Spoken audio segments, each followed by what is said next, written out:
Salut tous, bienvenue dans la deuxième partie du deuxième épisode de comment doubler son nombre de chevaux en atmo facilement. J'espère que la vidéo commence bien pour toi. Quand tu vois un moteur par terre en sale état, faut qu'on recommence tout à zéro. Faut que je redémonte tout, que je renettoie tout, que je réinstalle tout. Mais là, plein de nouvelles pièces. Bon allez, on commence les hostilités directes, je démonte le moteur. Et ben, je vais déjà commencer par enlever le carter. Alors déjà, je peux noter quelques différences par rapport au 1,8 litre que j'ai. C'est merde. C'est les renforts de carter là, parce qu'en fait sur le 1,8 litre, il n'y a pas les renforts de carter qui viennent à se visser à la boîte de vitesse. Donc bon, déjà c'est un plus, hein, voilà. Et après il y a le bloc moteur qui est en fonte sur les 2 litres, alors que sur les 1,8 litre, il me semble que c'est de l'alu.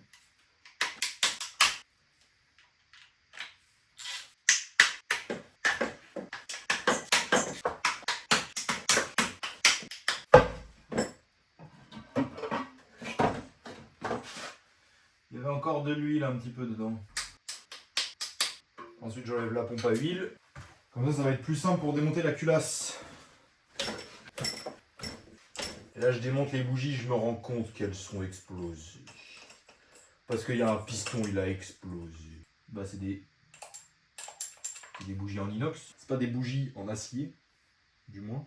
Ouais, elles sont un peu noires. Mais rien de méchant. Oh là. Il y avait eu du tuning là, les Lituaniens. Là. Ils avaient mis du scotch là. Bah oui, mais ça tient pas très bien le scotch à l'huile. Ensuite j'enlève les couvre-culasses. Les couvre-culbuteurs, j'en sais rien. J'enlève le cache distri. Voilà, il faudrait que j'enlève la poulie d'ampère. Mais vu comment elle est rouillée.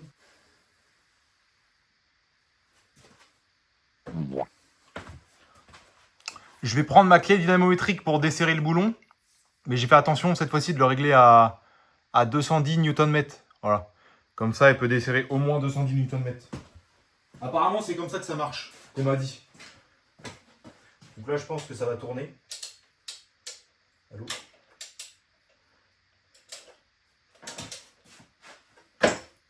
Oh ? Putain, ça force même pas. Eh ben les gars, je pensais qu'il allait être un peu grippé. Mais même pas, tu vois. On pige avec un forêt de 8. Va pas trop loin, toi, s'il te plaît.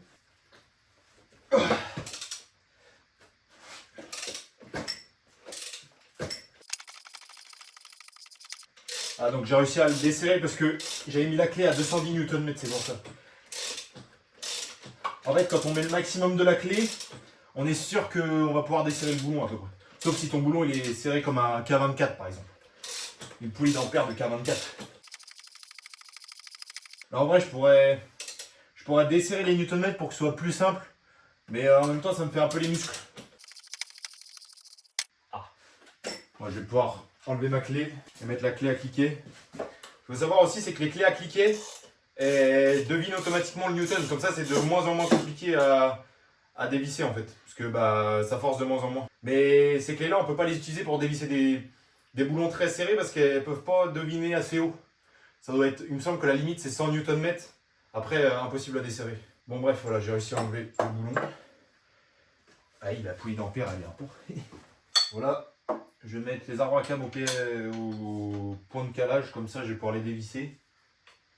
Bon là ça devrait être serré. Normalement c'est serré à 70 Nm, donc les 100 Nm on les dépasse pas. Ouais, voilà. Ça c'est vraiment un life hack en fait qu'on m'a donné il n'y a pas longtemps.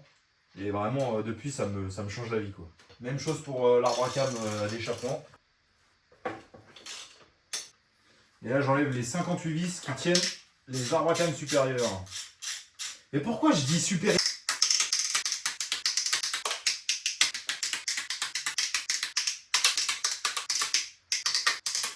On enlève les paliers d'arbre à cam.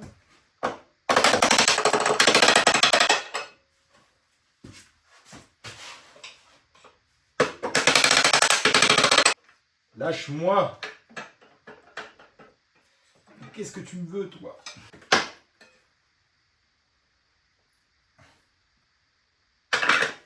Ah oui, alors attendez. Non, elle est toujours réglée sur 210 Nm, c'est bon. Ok.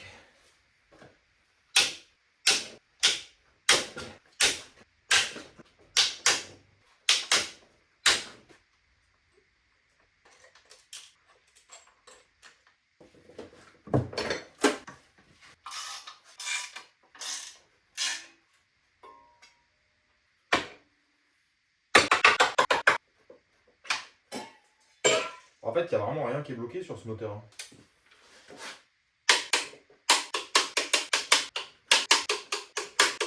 Bon, il y a juste lui là.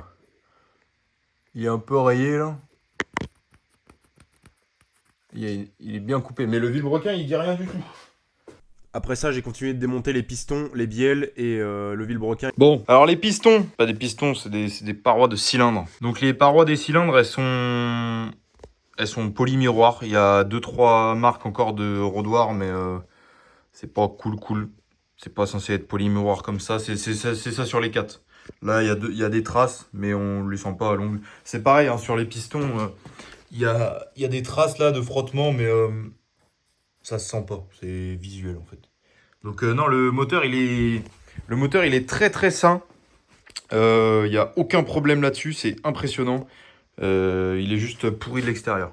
Qu'est-ce qu'elle me fait la caméra? C'est quoi ça? Voilà. Voilà, on voit il est dégueulasse de l'extérieur, elle la rouille. Mais voilà, à part ça, non, c'est pas mal. C'est pas mal. Je vais mesurer l'ovalisation des cylindres et puis on passe à la suite.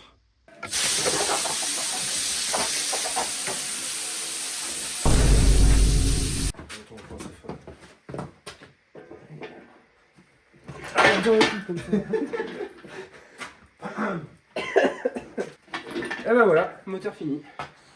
Allez. Maintenant.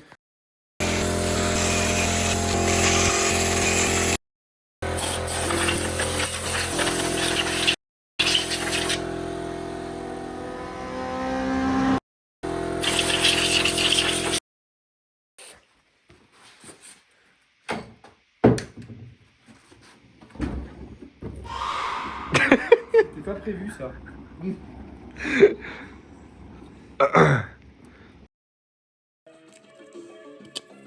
Bah, vas-y, travaille. Le noir.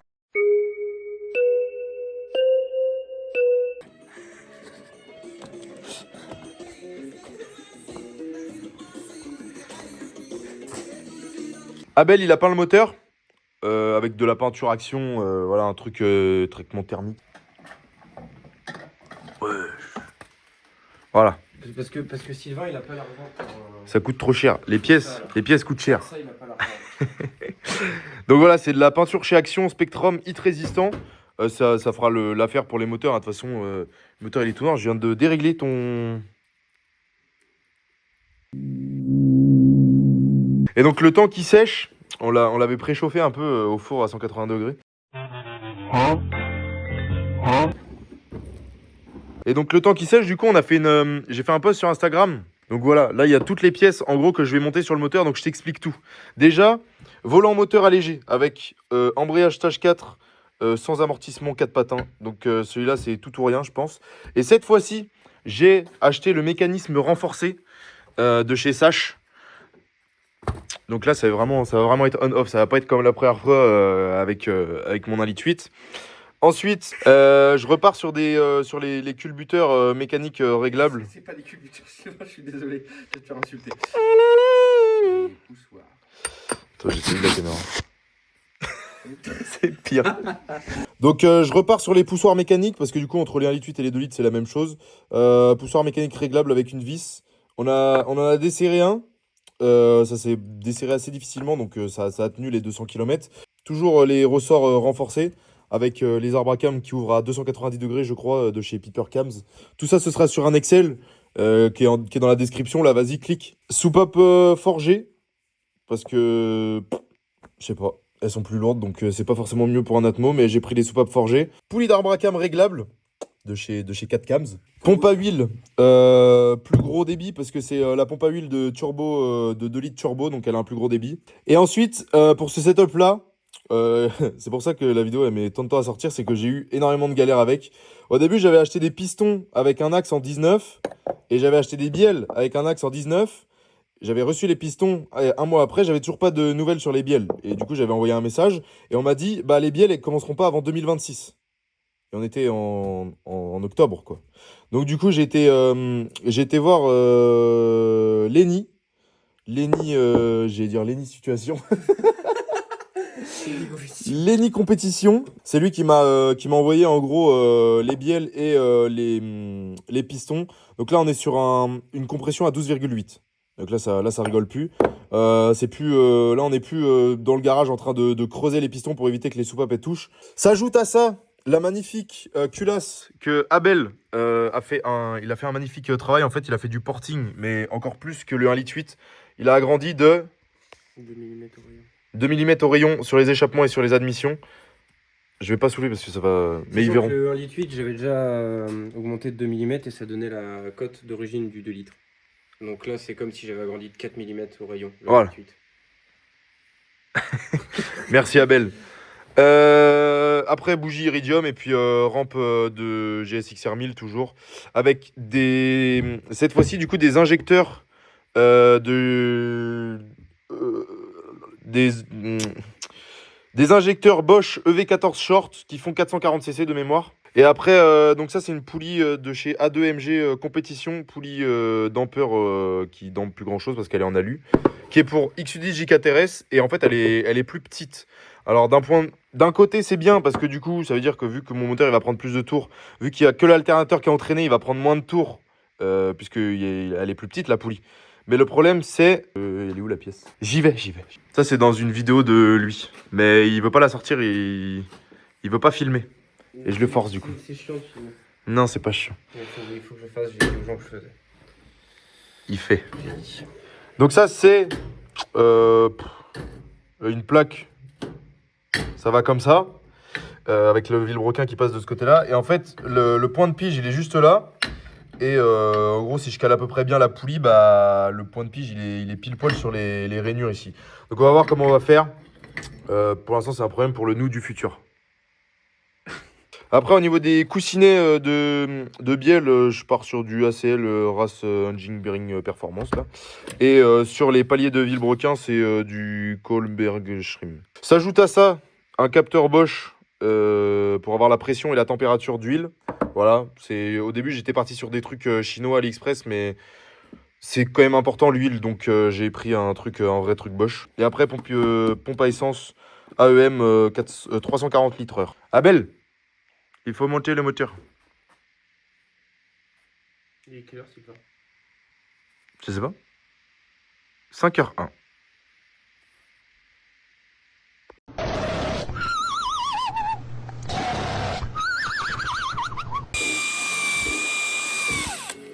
Ah, c'est nul parce que j'ai beau juste.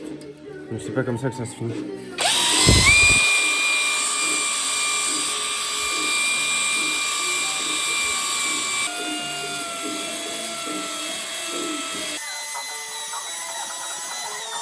On a des soucis pour changer d'habitude.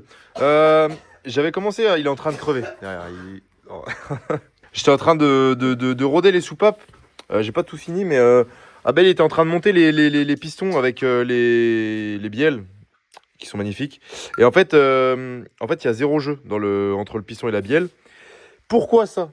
Alors, toutes les bielles, sauf une. En fait, toutes les bielles se montent bien, sauf une où ça frottait vraiment au niveau du piston. Et je crois qu'on peut voir la marque.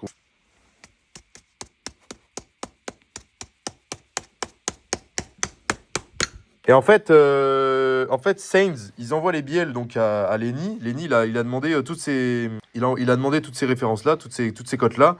Et nous, c'est celle-là qui nous fait chier. Donc, c'est l'écart en fait qu'il y a au niveau de la bielle. Elle est où la bielle? Elle est là. En fait, l'écart qu'il y a entre ici et là, et ben, ça frotte dans le piston. Donc, du coup, j'ai appelé Olivier de Lenny Compétition. Et il m'a dit, ouais, c'est normal. Ça, c'est des bielles en 163 par 18 pour des 306 maxi, avec des pistons pour les 306 GTI 16, là où je sais pas quoi, là, les XUD JKTRS. Et en fait, il faut retailler les bielles de 0,5 mm de chaque côté. Là, du coup, on va monter une bielle avec un piston pour voir jusqu'où il arrive en fait au niveau du plan de joint de culasse, pour savoir si faut vraiment que je rabote ma culasse de 1 mm ou pas.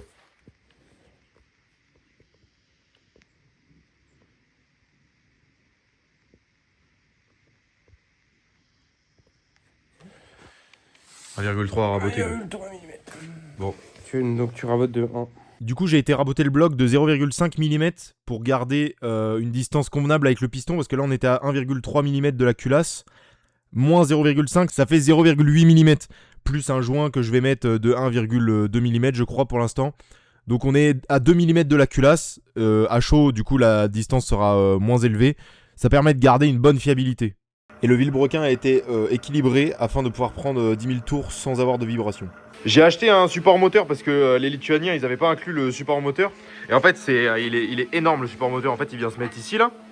Et là, tu as la pompe de direction assistée, tu as l'alternateur.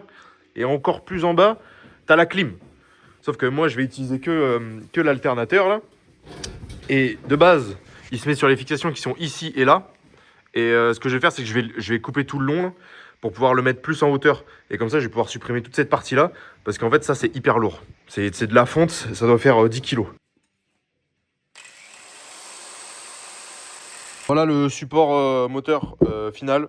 Donc on a enlevé pas mal de pièces. Parce qu'en fait, si je mets ça sur la balance, on a enlevé 2,7 kg. Alors, ça n'empêche... Oula.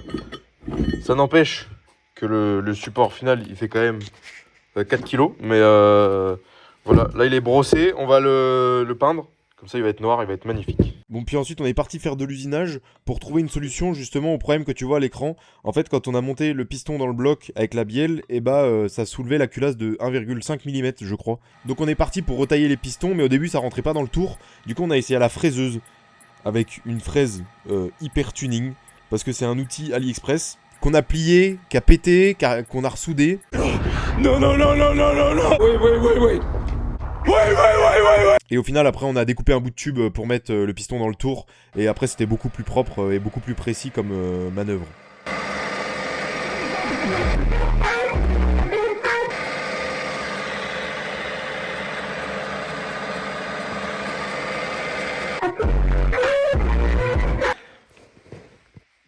Il sera comme ça, donc mec, ma main est... Je vais mourir. Quoi? Non mais ma main elle commence à trembler comme ça. C'est cardiaque, c'est bon. Donc voilà, en fait, le problème qu'on avait, je pense que je l'ai déjà montré sur une autre vidéo. Parce que vraiment j'ai parlé au début de la vidéo. Donc, Mais en gros, le problème, c'est ça. Il faut réexpliquer là, parce que j'ai parlé dans la vidéo. Mais le problème, c'est ça, en fait, c'est que le piston, il vient toucher, en fait, c'est les bords du dôme, là, qui viennent toucher avant que les plats ici, là, ils touchent. Et nous, on veut que le plat, il touche ici, là. Donc voilà. Donc là, ça le fait pas. Et avec le piston usiné, en fait, on a usiné, Abel a usiné les jupes du dôme. Et maintenant, ça rentre nickel, quoi. Il n'y a plus de jeu comme ça, quoi. Donc voilà, là, faut faire ça sur les 3 autres. C'est beaucoup plus rapide qu'à la fraiseuse, parce que la fraiseuse, c'est vraiment hyper tuning. Et à la fraiseuse, il a le piston de la fraiseuse, Abel. En même temps, je prends le piston de la fraiseuse. Enfin, je veux dire, je le prends en photo. Parce qu'en fait, la fraiseuse fait le focus, voilà. Donc en fait, la fraiseuse, ça faisait des passes un petit peu moches comme ça. Je vois rien sur le gros. Ouais, et puis en fait, ça prenait beaucoup trop longtemps. Là, on prend 6 dixièmes de passe. La fraiseuse, on prenait 5 centièmes. T'es flou. On va sabler la culasse. En fait, on a déjà sablé la partie supérieure de la culasse et du coup, ça fait tache maintenant. Du coup, on va sabler toute la culasse. Ça va être magnifique. Parce que Abel, il a investi dans une sablière à culasse. Une sableuse. Ça y est, frère, il est 23h48. Voilà, du coup là on masque. Mais il y a toutes les pièces, toutes les belles pièces qui sont passées. Toutes les pièces extérieures, elles sont passées à la sableuse. Et du coup, le moteur, vraiment, il brille. On a l'impression qu'il y a de la peinture, mais c'est vraiment brut. C'est vraiment brut de fonderie, là. Il n'y a pas de peinture. Voilà, la culasse et les retours de sablage, c'est magnifique. C'est lui, il a fait. D'ailleurs, lui, il a une chaîne YouTube. Qui n'est pas encore créée. Allez, vous abonner. Pourquoi t'es flou encore, là? Elle sera créée quand elle sera pas créée. Si, elle sera créée. J'ai pas fini de tourner la vidéo encore. C'est un super truc qui est là-bas. Ah mais ça veut pas zoomer donc. Là j'allais finir de roder les soupapes parce que j'avais pas totalement fini de les roder. Et là il y a Abel en fait, vu que le bloc il a été resurfacé de 0,5 mm, il est en train d'enlever toutes les arêtes vives du bloc parce que pour pas qu'on se coupe en fait quand Faut pas qu'il y ait de charpe. pour pas qu'il y ait de charpe, De schrap. de schrap. Bah non le schrap c'est quand on fait de l'usinage. Bah oui, c'est qu'elle regardait. Voilà comment on fait. Attends, parce que je suis en train de me baser sur ta vidéo pour voir ce que je fais. Ah.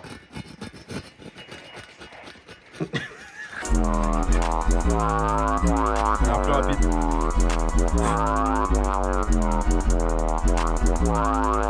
Bon alors comment roder les soupapes? C'est très simple les soupapes. En gros, si tu veux roder tes soupapes, t'achètes ça sur Amazon. En fait, ce pot-là il est bien parce que t'as un côté où c'est du gros grain et t'as un autre côté où c'est du grain fin. Comme ça tu peux bien terminer ta soupape. Et en fait, roder une soupape c'est très simple. Tu vas acheter le kit. Voilà celui-là là aussi. Un kit ça, Amazon, AliExpress, c'est les mêmes. C'est juste c'est plus cher sur Amazon parce que ça arrive plus tôt. Et donc du coup, comment tu rôdes une soupape? Bah c'est très simple. Là, tu prends this coarse end, donc là le gros grain. Tu le fais 2-3 fois en fait jusqu'à avoir un bel état de surface. Et après, tu le fais 1 à 2 fois en fait sur le grain fin pour bien venir lisser ta surface. Et alors comment t'appliques ça? C'est très très simple. On voit là, on voit pas très bien. Je crois que c'est flou depuis tout à l'heure. Voilà. Tac. En gros, tu viens appliquer... Il est chiant à mettre le son, lui. Tu viens... Eh frère, mon téléphone, il est... Voilà. Tu viens appliquer en fait sur l'état de surface qui est juste là, de la pâte. Tu fais ça tout le long. Donc là, je le fais vite fait. De toute façon, ça va se répartir après quand tu vas tourner. Le reste, tu le remets dans le pot parce que ça coûte cher. Oublie pas, très important, faut pas mettre de la pâte sur la tige. Faut mettre un petit peu d'huile dans la tige là, et puis après, comme ça va pas rayer le guide. Hop. Tac, là ça glisse bien, on n'entend pas de problème. Et après, bah, c'est comme ça quoi. Donc tu tournes 3-4 secondes. Hop, tu lèves, tu tournes de 90 degrés. Tu fais ça. Et au bout d'un moment, ça va changer de son. Et en gros c'est qu'il y en a plus, quoi, en gros. Il est chiant à mettre la soufflette. Voilà. Et une fois qu'il se passe plus grand chose au niveau du son, un petit papier, je refais le focus. Allez, le téléphone, s'il te plaît. 1500 balles, voilà. T'enlèves, hop, tout ce qui reste. Et là, on a un bel état de surface qui est bien brillant. Et c'est pareil au niveau de la culasse. On peut voir que ici, c'est bien mat, on va dire. Et là, tu vois, ça brille. Il est encore flou. Il est toujours flou. Il est toujours flou, celui-là. Là, putain, mais le mec, il veut plus faire le focus. Mon téléphone est cassé. Donc là, tu vois bien la différence entre un siège qui est rodé et un siège qui est pas rodé. Et alors après, faut gratter fort, en fait, jusqu'à ce qu'il n'y ait plus les petits points là qu'on voit au niveau du siège. Parce que c'est des creux et normalement ça doit être pile poil lisse comme on voit ici. Là. Une fois que tu as rodé une soupape, c'est très important que tu saches où est-ce que tu as rodé la soupape. Donc, tu vois, moi je les ai toutes numérotées, donc admission et échappement. Parce que la soupape qui est rodée ici, elle sera étanche là, mais ça se trouve elle sera pas étanche ici. Quoi. Et ça sert à rien d'en mettre trop parce que si tu en mets trop, en fait ça va juste être poussé directement en dehors du siège en fait. Ici là, elles ont une grosse épaisseur de siège en gros où c'est rodé. Et c'est-à-dire que les sièges, ils appuient bien, la soupape, elle appuie bien sur les sièges. D'un point de vue, c'est bien parce que du coup, il va y avoir un gros transfert thermique sur la soupape. Donc, c'est-à-dire qu'à chaque fois que la soupape va être fermée, elle va pouvoir refroidir par rapport au siège où elle est appuyée. Il est en train de faire ça là, avec mes bielles. Mais d'un autre côté, plus la partie est large, on va dire, d'étanchéité est large, et plus il va y avoir de chances qu'il y ait un creux et tout, et que du coup ce soit moins étanche. Du coup, il faut trouver un compromis entre un petit... Fais plus le focus, il est cassé mon téléphone, voilà. Faut trouver le compromis entre un petit rodage comme ça, là, où il y a pas énormément, il doit y avoir quoi, 1 mm, 2 mm, et puis... 1 mm, c'est le bon compromis. Ouais, voilà, 1 mm, c'est le bon compromis. Il fait la même chose, mais là, c'est flou, là. Je vais redémarrer mon téléphone, je pense. Viens sur là où ça vibre moins. C'est bien là? Il est super ton super moteur Amazon. Lève la roue.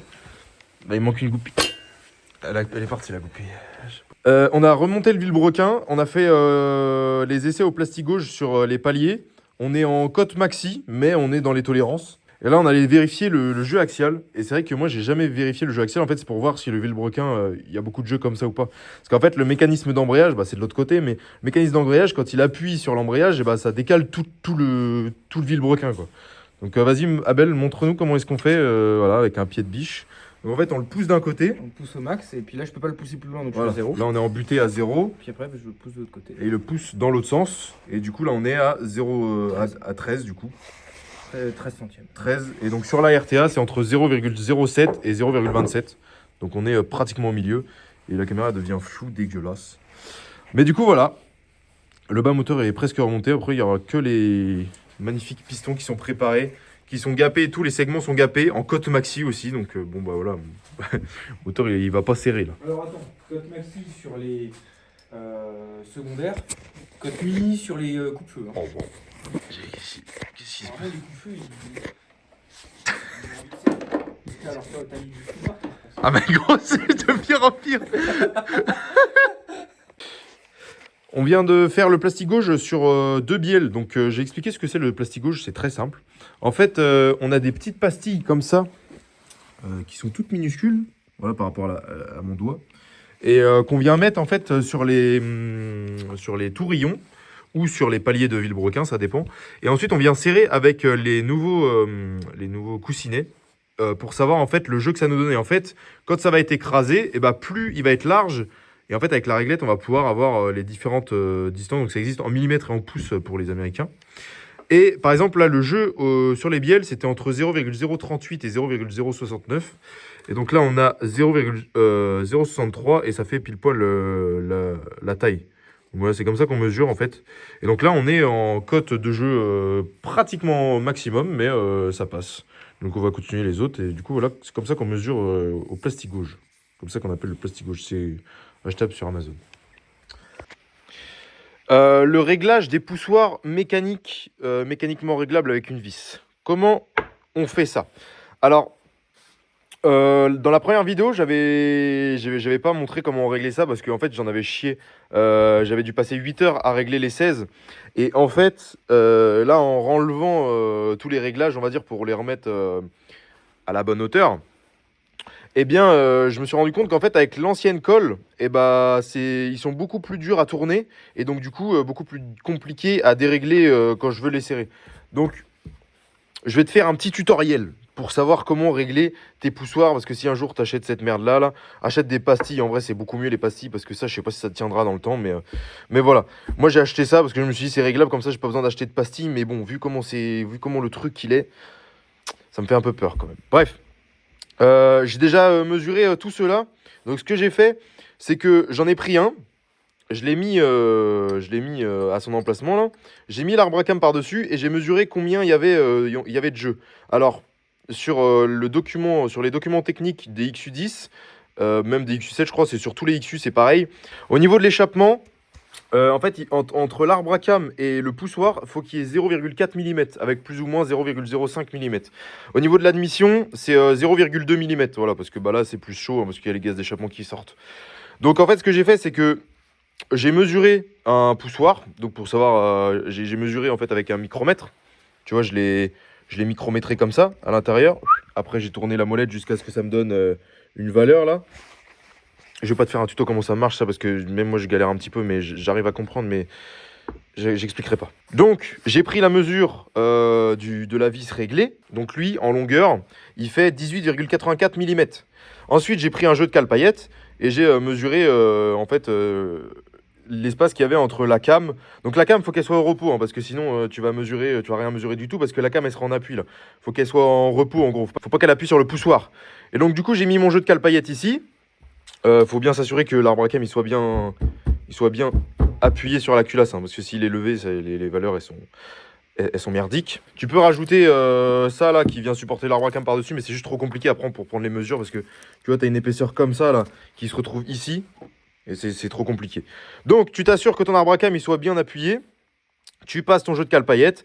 Moi, j'ai mesuré 0,25 mm. Donc, il va falloir que je rajoute 0,15 mm pour atteindre mes 0,40. Donc ensuite, par rapport à cette mesure-là, je me suis basé, j'ai fait des calculs très scientifiques. J'ai trouvé qu'il fallait que les poussoirs ils soient environ à 18,65-69. Voilà. Nice. Et donc du coup, tous les autres poussoirs, en fait, même avant de les insérer dans la culasse, je les ai prédéfinis, on va dire, à 18,65-69 à peu près. Tu vois là, 18,67, 18,63, 62, 62, 61, 65. Ensuite, du coup, j'en ai déjà fait 4 là. Lui, il est à 0,4, il est parfait, il est réglé. 0,5, 0,5, 0,55.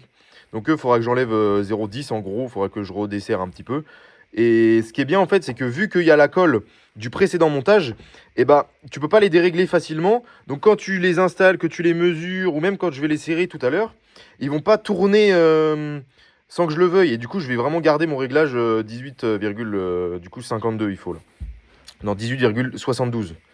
Parce qu'il faut ces 0,4 là. C'est compliqué, mais voilà. Et du coup, là, j'allais faire ces deux-là ensemble. On va les faire ensemble, comme ça, je vais te montrer en détail comment ça marche. Tu vois, les poussoirs, ils sont montés serrés. J'ai oublié de mettre de l'huile quand j'ai voulu te montrer comment ça marchait. Bah, j'arrive pas à l'enlever. Donc là, je vais faire le poussoir 7 et 8. Je vais te mettre bien devant, comme ça, tu vas bien voir. Le problème, c'est que le sol, il pue un peu sa mère chez Abel. Tout d'abord, je les nettoie.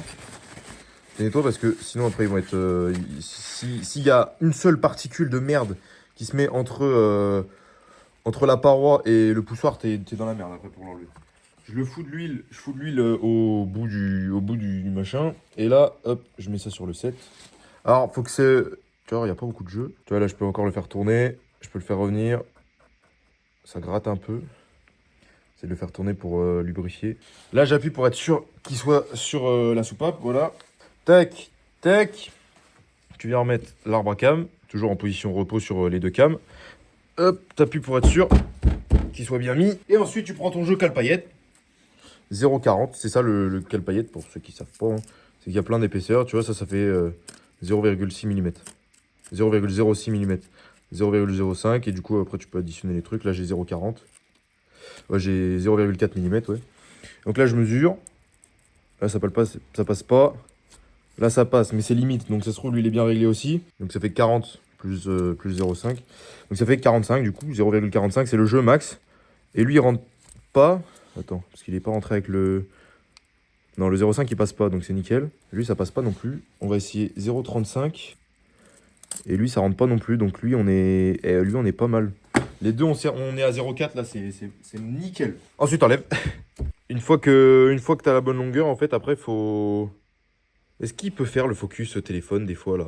Ensuite, faut venir mettre le contre-écrou avec de la Loctite 271. Parce que ça, c'est de la... C'est écrit, hein. Frein filet fort. Et faut pas... Hein, faut pas faire le radin là-dessus. Hein, parce que ça, c'est ce qui fait ton réglage de culbuteur. Donc... faut être sûr que ça tourne pas. Et là, du coup, je peux même pas le tourner à la main. Je suis obligé de le tourner avec l'outil. Donc, on est sûr qu'il se déréglera pas tout seul quand je vais y aller au serrage, quoi. Faut que j'en fasse plein d'autres maintenant. Il reste tous les admissions à faire. Et puis ensuite, je sais pas, on passe à la suite, là, on va voir. Il est là, le bas moteur. C'est flou encore, je vais redémarrer mon téléphone. Là, sur la pompe à huile, on voulait augmenter le débit, la pression max, pardon. De la pompe. Donc on a des cales en M6 qui font 4 mm au total afin de maximiser en fait la pression avant que le ressort se déclenche pour pouvoir remettre la pression dans le carter. Comme ça, on va tourner avec plus de pression et ça va être mieux pour les internes à 9000 tours. Et ce qu'il faut savoir, c'est que la pompe, en fait, là, on va pas augmenter le débit. Le débit, c'est fait par la taille des dents qui sont là. Voilà, l'huile, quand elle tourne, elle passe autour. Elle passe pas au milieu. Hein, c'est au cas où. Et du coup, là, j'augmente pas le débit. J'augmente juste la pression maximale avant que du coup, le ressort se déclenche. Et du coup, j'ai un capteur de pression dans l'habitacle. Donc, si jamais à un moment, il y a trop de pression, je redémonterai la pompe à huile et puis j'enlèverai un ressort, quoi. Attends. Il est toujours flou. Je suis pas prêt, moi j'ai le track, c'est bon, j'ai j'ai le redémarré track mon devant la caméra. Bon, explication des problèmes, partie. Oh, il n'y a plus de partie, là. Il y a plus de partie, là. En fait, on s'est rendu compte, déjà j'ai fini les 16 poussoirs et je me suis rendu compte que l'arbre à cam, il cogne juste là. Au niveau de la moulure, donc je Ce qu'on va faire, c'est qu'on va meuler, on va gratter en fait toutes les moulures qui sont ici et pareil de ce côté-là, on va gratter pour être sûr qu'il y ait de la place pour les cams quand ce sera chaud tout ça là. Bon, désolé pour le bruit, il y a Abel qui est en train de sabler là. La culasse elle est totalement finie de remonter, les poussoirs ils sont mis, les arbres à cam ils sont mis et tout. Là j'étais en train de chercher le cheval en plus. En gros je vais gratter, là on le voit un peu là. Je vais gratter tout ce qui dépasse un peu du joint d'échappement. Comme ça on va pouvoir gratter, je sais pas, 0,6 chevaux de plus. Voilà.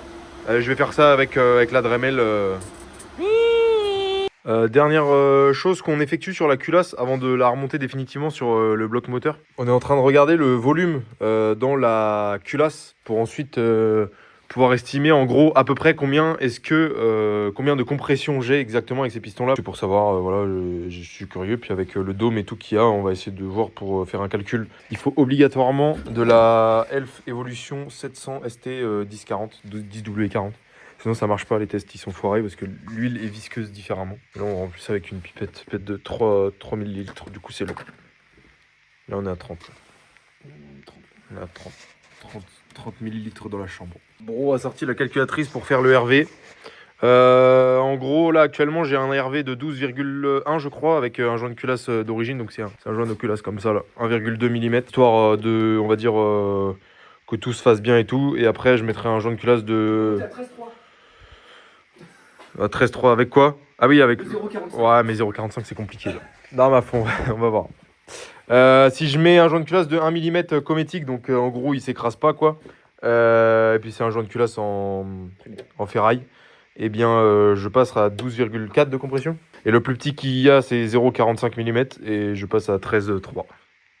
Mais là c'est autre chose. C'est du papier à clope, hein, 0,45 c'est... Ouais, donc voilà, on va voir. Déjà on garde ce joint de culasse là. Et puis... Pour le rodage, c'est bien. Voilà, pour le rodage, c'est exactement ce que j'ai dit. Pour le rodage, c'est bien. Il va pas se passer trop de force sur le bas moteur. Nickel. J'ai décidé de me faire un délire. Du coup, je me suis dit que j'allais faire le même délire que les Supra, les 2JZ. Là, ils ont la carter que tu peux à moitié enlever. Et du coup, tu vois les poulies comme ça, là. Et j'adore. Donc là, j'ai fait un test sur les carters du 1,8 litre. C'est pas les carters qui vont en place, ceux-là. Et comme ça, je vais pouvoir... j'ai d'abord fait un croquis, on va dire, avec le 1,8 litre. Et là, je vais faire avec le carter du 2 litres. Ces belles bobines NGK. Explication du bazar sur la boîte de vitesse. Sachant que c'est une voiture dite qui va être très sportive, sachant que ça va être une voiture très sportive, il faut avoir des vitesses courtes parce qu'actuellement la boîte qui est installée, je crois elle tire à 322 km/h en 5e. Donc j'ai trouvé un PDF, j'ai trouvé un Excel sur internet. De toutes les boîtes Peugeot qui est montée dans les 405, 406, 306, 205, 606, 608, tout ça, enfin des combinaisons de chiffres. J'ai réussi à trouver le meilleur rapport, on va dire, pour avoir une boîte qui tire à peu près court, boîte type rallye à peu près. Voilà. Donc, je me retrouve ici avec une boîte de Partner 1,9 litre 9D, avec la référence, elle est là. C'est une 20, je sais plus. Et là, on est sur une boîte de 306 2 litres. Donc celle-là c'est une S16 avec pareil un truc qui est à... Arrête seul. Non, on peut pas les... Attends. Donc c'est une boîte de 306 2 litres S16 135 chevaux.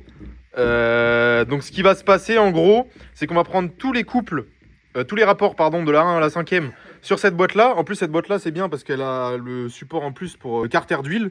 Et celui-là on va juste prendre le couple court parce qu'en fait vu que c'est un diesel qui fait 70 chevaux, qui est atmosphérique et qui est asthmatique, et bah le couple final il est hyper court et du coup je vais le monter là-dedans et donc ça va me faire une voiture qui tire, qui accélère fort et qui rupte à peu près à 238 km/h à 9000 tours. Bon voilà c'est pas très intéressant donc j'ai pas filmé grand chose mais les roulements sont tout neufs. On a nettoyé de fond en comble la boîte de vitesse. On a le Tajin qui est ici. C'est un différentiel Torsen, donc voilà, comme ça, si ça patine d'un côté, ça envoie la puissance de l'autre. Et puis voilà, là on remonte les roulements tout neufs. On a ramené le moteur avec Abel. Ce que j'avais fait hors caméra, j'ai refait la bande thermique sur le collecteur parce que j'avais tout arraché en fait quand j'avais essayé de sortir la culasse et qu'elle était encore vissée dessus, j'avais tout arraché ici. Donc j'ai refait ça bien. Il a usiné une pièce, Abel. Une tige avec un pas à gauche et un pas à droite, comme ça je peux tendre alternateur. Donc voilà, mon alternateur est rotulé. J'ai fait un tuyau de dépression du carter qui va jusque ici, là, dans la culasse. Parce qu'en fait, le caoutchouc d'origine, je l'ai rentré, il a pété en deux. Pou. Et pou. Donc voilà, j'ai fait un truc en inox, je vais mettre des colliers. J'ai mis une platine thermostatique L avec deux sorties d'huile. Et là, il y a un thermostat. En gros, la platine, elle va servir, ça va aller sur un radiateur. Du coup, ça va refroidir mon huile, voilà, parce que bah, là, avec la puissance que ça va sortir, il faut refroidir l'huile, c'est mieux. Du coup, là, ce que je vais faire, c'est que je vais le remettre sur la palette à côté d'un liquide 8 bien pété, là. Je vais monter le joint speed vilebrequin, volant moteur, embrayage et tout. Et après, je monte la boîte qui est là-bas. Et puis, on monte ça dans la voiture. Ah, mon rétro! Ah, mon rétro. Ouais, il fait des mouvements pas légaux. Est-ce que tu peux arrêter de toucher mon rétro, s'il te plaît?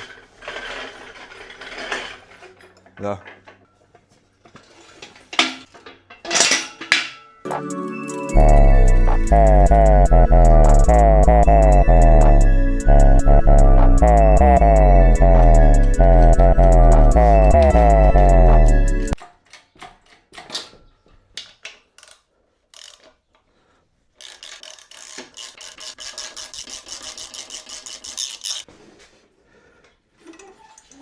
Ah, je vais en chier.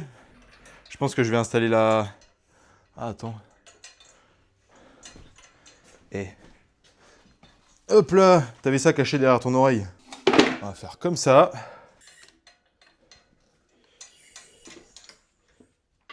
Voilà.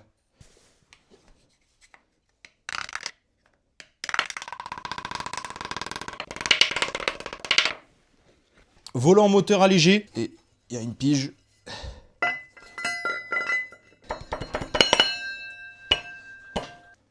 1, 2, 3, 4, 5, 6, 7. 6, 7. Bon, je pense qu'il va falloir que je bloque le vilebrequin. Ou alors, je remarque que je peux arriver sur une compression. Le moteur, il comprime tellement fort. Ça va me bloquer le moteur au bout d'un moment.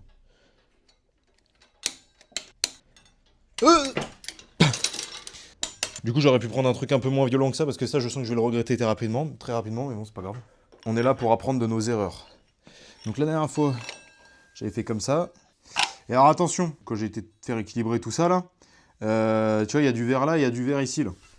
Voilà, ça a été équilibré comme ça.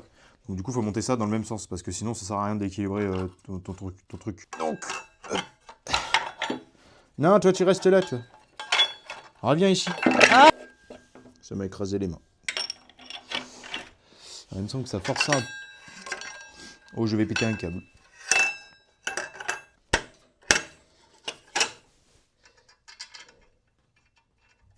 Bon, j'ai essayé du mieux que je pouvais de serrer les vis à 10 Newton, mais en fait, c'est tellement renforcé ça que il y avait encore ça de marge quand on serrait à 10 Newton. Donc voilà, j'ai serré du plus fort que je pouvais. On verra. Bon, et maintenant, il faut mettre la boîte. J'espère que j'ai bien aligné Si j'ai pas assez aligné l'embrayage, on va s'amuser 5 minutes. Pardon, bonjour, voilà.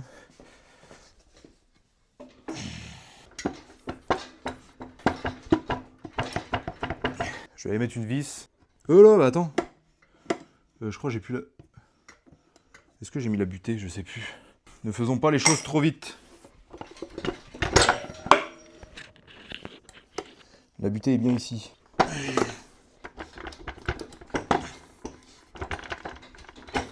Pourquoi tu veux plus rentrer là?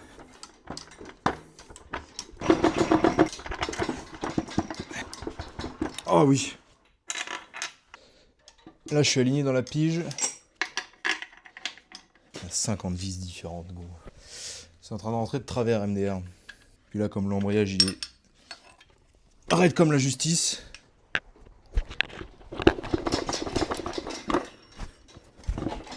Voilà. J'ai utilisé toute mon intelligence là. J'ai débrayé. Du coup voilà, ça a réaligné l'embrayage. Ok. Mettons une vitesse. Essayons de tourner le moteur pour être sûr que rien ne soit bloqué. Ça me plaît bien ça. Ok, ça tourne. Ok. Je vais en chier pour les cardans, j'avais oublié ça. On va mettre tous les faisceaux de côté là. On n'a pas envie de se prendre les mains là-dedans.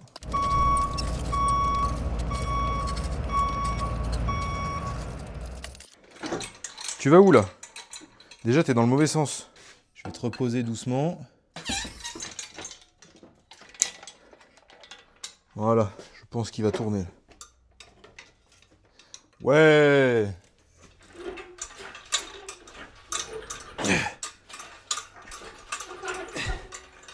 Donc là, je vais d'abord mettre la boîte. Parce que la boîte elle passe sous le longeron de mémoire.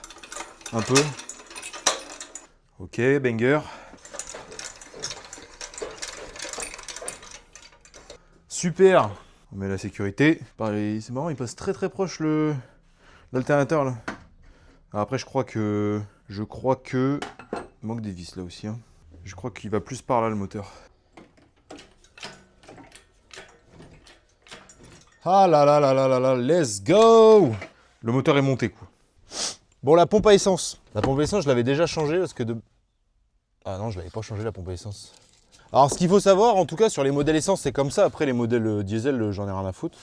Les pompes à essence de 1,4 litre jusqu'au 2 litres 167 chevaux, c'est les mêmes. Du coup, si tu swaps juste un 167 chevaux dans ton 1,4 litre ou dans ton 1,8 litre ou dans ton 1,6 litre, j'en sais rien, t'as pas besoin de changer la pompe à essence parce que c'est la même. Voilà. C'est Autodoc qui le dit. Moi, je la change tout simplement parce que je vais sortir à peu près 500 chevaux. Et elle n'est pas capable de sortir 500 chevaux, cette pompe à essence. Ces brides-là, elles sont un peu chiantes à défaire parce que si elles n'ont jamais été défaites, bah, c'est grippé de baiser. Et voilà en quoi ça consiste, quoi. Et je crois que je les ai toutes pétées. Je crois que je les avais toutes pétées quand je les avais démontées déjà. Ah, ça va être chiant. Ah, ça va être chiant. Comment je m'étais démerdé déjà? Je crois que j'avais mis une pince clamp. Parce que là, on le voit, une pincetto, parce que là, on voit qu'il y a une marque. Et après, j'avais fait le levier, je crois, comme ça. C'est pété. Ah, voilà, c'est bon, ça vient.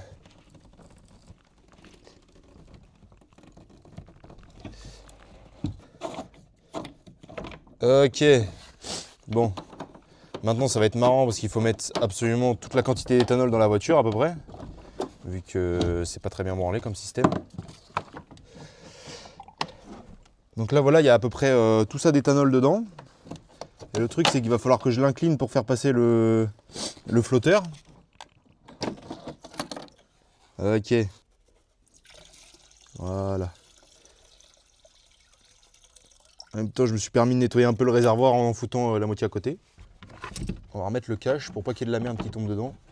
Je pars sur une pompe à essence AEM. C'est 340 litres/heure, je crois. Je sais plus exactement. Là, il y a des clics, il y a des tabs apparemment. Ensuite, il faut enlever la pompe à essence, je suppose. Ah! Il y a encore plein d'éthanol. Comment que ça se démonte, ça? Ok, c'est super intelligent. En fait, tu vois, il y a une languette de l'autre côté et t'as un trou. Et là, t'as un ergot, je sais pas quoi, qui se fout dans le trou. Et du coup, faut appuyer sur la languette en haut, là. Faut appuyer là. Ici. Et en même temps, tu tires et ça sort. Voilà. Oh, la merde qu'il y a là-dedans. Je sais exactement ce que je fais. Voilà la merde qu'il y a dans le fond. Je sais exactement ce que je fais. Voilà. Voilà l'ancienne. Voilà la nouvelle. Elles ont exactement la même gueule. Et elle a même une sorte de caoutchouc là que tu peux lui mettre autour, je pense, pour réduire un peu les vibrations parce qu'elle doit faire du bruit quand elle tourne. Du coup, on va le mettre, hein, évidemment. J'espère que ça se désagrège pas dans l'essence. Déjà, il faut que je nettoie toute la merde qu'il y a là-dedans. Je sais pas ce que c'est, mais... Remarque, c'est peut-être des résidus de tuyaux, en vrai. Vu que c'est pas trop prévu pour tourner à l'éthanol, de base, ces machins-là.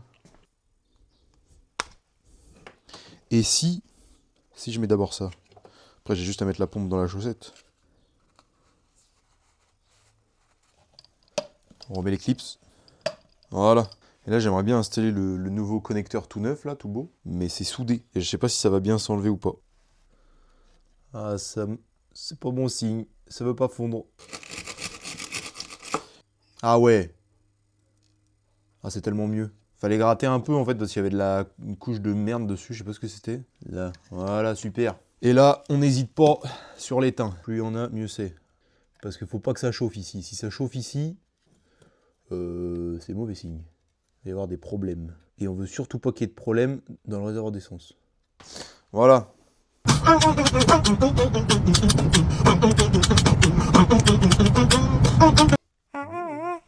fais quelle taille mon dé dans l'idée? Il prend la moitié de l'écran. Bon, j'ai un petit peu avancé. J'ai remonté tout le moteur, toute la face avant. J'ai monté un radiateur d'huile avec des pattes de fixation qui sont directement soudées au longeron. Comme ça, le radiateur, il bouge pas du tout. La modine est serrée en dessous parce que la première fois que j'ai essayé d'avoir la pression d'huile, j'étais pas serré. Du coup, ça a pissé partout par terre. J'ai fait le faisceau aussi pour adapter en bobine R8. Et là, je vais être prêt pour le premier démarrage officiel de cette voiture. Et j'ai très hâte. Allez! Quand faut y aller, hein.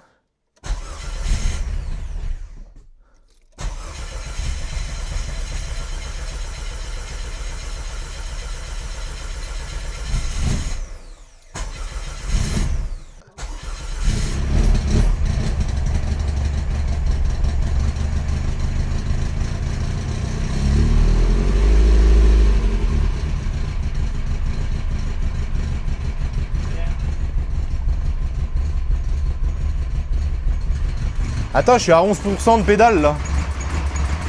T'es ralenti? Bah non. Normalement, je suis censé être à 0. Ouais, attends. Je refais la calibration.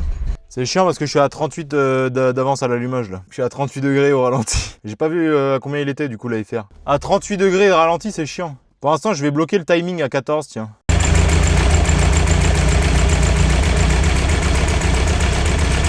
Et à combien là? 900. À 11,5 Bien. Je les perds pas, c'est pas chaud. J'avais rien à bouger, c'est pour ça que ça arrête pas du tout.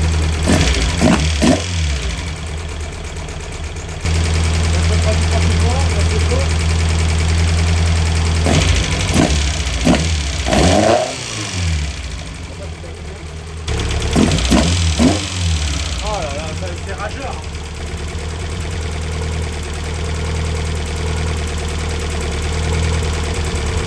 Hein? C'est de la vapeur là, ouais, c'est de la vapeur. Ah, il y a de la pression là quand même. J'ai peur qu'ils nous mettent à la gueule. 85. Non, c'est pas normal quoi. Arrête. Arrête, c'est pas normal quoi.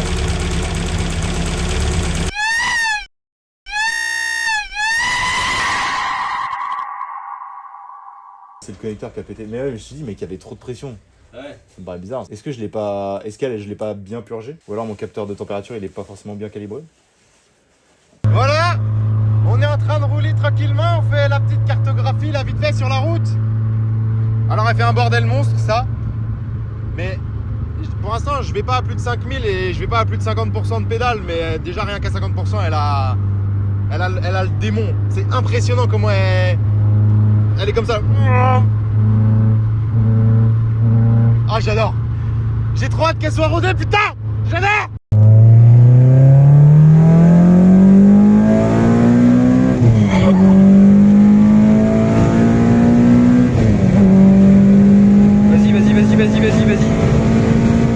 Vas-y. Oh pétard!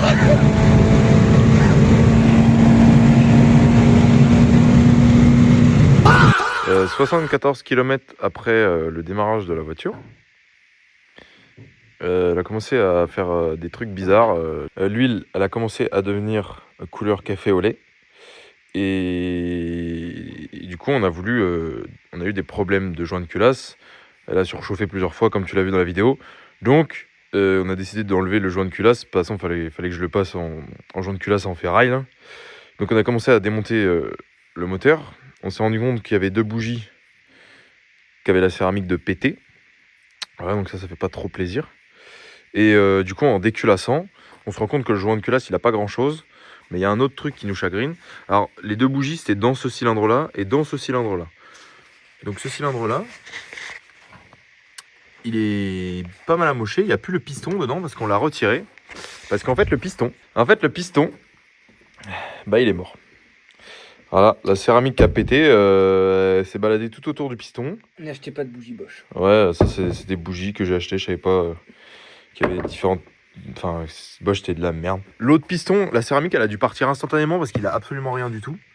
Mais il y a un autre problème, parce que s'il y avait que ce problème-là, ça aurait été bien trop simple. Les pistons, ils touchaient la culasse encore. Malgré le fait que on les a retaillés bien, bah, ça touchait encore la culasse. Donc du coup, Abel, j'ai même pas eu le temps de filmer. Il a gratté tous les conduits là pour ça, enfin, tous les dômes en fait pour s'assurer que là les pistons ne touchent vraiment plus la culasse, quoi. Parce que apparemment on n'avait pas laissé assez de jeu, quoi. Là, on peut le voir que sur ce piston-là, en fait, il tape un peu ici. Bon, je vais pas passer par 36 chemins. On a refait exactement le même setup avec des nouveaux pistons, des nouvelles soupapes aussi parce qu'il y en avait qui étaient pliées apparemment. Et une nouvelle culasse qu'on a trouvée cette fois-ci, une culasse avec les couvre-culasses en aluminium. Du coup, c'est 10 fois plus beau. Et j'ai acheté des vraies bougies en iridium aussi. Parce que les bougies Bosch, bah apparemment, faut pas acheter les bougies Bosch, quoi. Sauf qu'évidemment, on s'acharne à remettre le bloc le plus rapidement possible dans la voiture. Il démarre plus.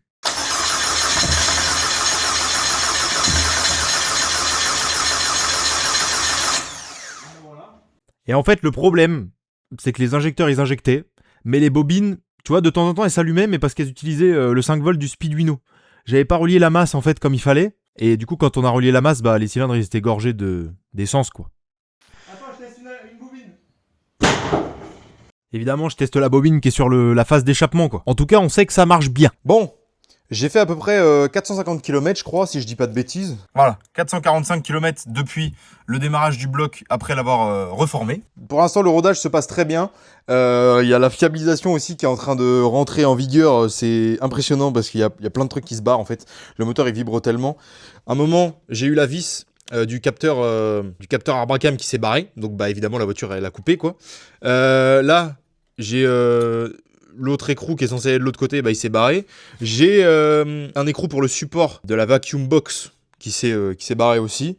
Non, c'est magnifique. Ça c'est des supports en gros pour tenir les tuyaux d'huile. J'en avais 3. J'en ai plus que 0,5 en fait. Parce que c'est des clés anglaises. J'avais pas de clé anglaise. Du coup, j'ai essayé de serrer le plus fort que je pouvais. Et bah, ils sont tous barrés. Sauf celle-là parce qu'en fait, elle est plaquée contre la boîte de vitesse. Donc voilà, j'ai acheté des trucs sur Drift Shop pour bien serrer. Parce que ça, c'était des trucs L. Comme ma modine, comme mes raccords d'huile, c'était du L. Le problème quand tu mets énormément d'argent dans un moteur, c'est qu'après, tout ce qu'il y a autour, ça suit plus. Là, les suspensions, c'est des Bilstein B6, donc c'est mieux que l'origine, mais c'était bien pour 75 chevaux, quand j'avais ce moteur-là encore. Maintenant il y a 200 plus, donc évidemment, il va falloir que je change les suspensions. Le calculateur, le Speeduino, c'est bien, mais c'est trop limité. Je peux pas utiliser de capteur de cliquetis, je peux pas rajouter des capteurs que je veux, comme par exemple la pression d'essence ou les trucs comme ça. Du coup, je pense que je vais passer sur une Max EQ, parce qu'au bout d'un moment, quand tu mets 15 000 € dans ton moteur, faut avoir une gestion programmable qui suit derrière, tu vois. Je vais revoir mon circuit de freinage aussi parce que ça fait peur. Là, actuellement, j'ai des étriers, des gros étriers de 2 litres HDI, mais c'est pareil pour les 2 litres CSV et tout. Et à l'arrière, je suis à disque. Le problème, c'est que j'ai encore le mètre cylindre d'origine, du 1 litre 4. Donc en fait, quand je freine, et bah vu qu'à l'arrière avant c'était des tambours, bah ça envoie plus de jus derrière pour freiner l'équivalent, et du coup ça bloque les roues à l'arrière.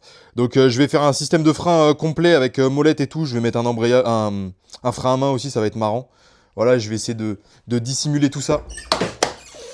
Par là, je vais essayer de récupérer le frein à main d'origine, juste avoir le truc derrière là. Ça je t'en ai pas parlé, mais c'est un radiateur gros volume que j'ai acheté sur AliExpress 140 €. J'ai soudé 2 pions ici pour faire des supports, tu vois, avec des pattes. Et après, j'ai un pote, il m'a imprimé ça en TPU. Donc voilà, c'est du TPU imprimé. Ça fait l'affaire, c'est impressionnant. Le radiateur, et les ventilateurs, ils s'allument pas quand la voiture elle roule, tellement il refroidit de fou. Là, j'ai encore à peu près 50 km à faire. Et après, je vais pouvoir passer à 9000 tours en fait. Parce que là, je suis bridé à 6500 pour le rodage. Qu'est-ce que je peux te dire d'autre? Je fais 19,7 litres au 100. Voilà, j'ai fait un plein avec. Heureusement que c'est de l'éthanol, mais bon, ça coûte quand même cher parce que j'ai fait 250 bornes du coup. Voilà, sinon pour l'instant, bah, je m'amuse quoi, enfin. Après 1 an et demi d'acharnement sur cette voiture. Du coup, il y aura une 4e vidéo, mais là, c'est la dernière des dernières. Parce que là, je vais installer un Max EQ, des suspensions, circuit de freinage. Il va y avoir le passage au banc aussi. Et je vais peut-être faire un can check sur le compteur. Je vais essayer d'intégrer un truc un peu professionnel avec une Raspberry et tout. Je me sens chaud. ChatGPT se sent chaud aussi. Donc voilà. Parce qu'en fait, en août, j'aimerais bien aller au Nürburgring avec. Voilà, je vais peut-être faire un vlog aussi, je sais pas. Faut que je voie comment je peux me démerder pour faire ça. Mais la prochaine vidéo, ce sera pas la Xara. Ce sera un projet secret que j'ai fait entre septembre, je crois, la vidéo que j'ai sortie en septembre et puis celle-là. Le temps de recevoir les pièces et tout, je me suis lancé sur un autre petit projet qui est fini. Voilà, donc là, la vidéo sort dans un mois normalement. Bon allez, regarde ces belles images.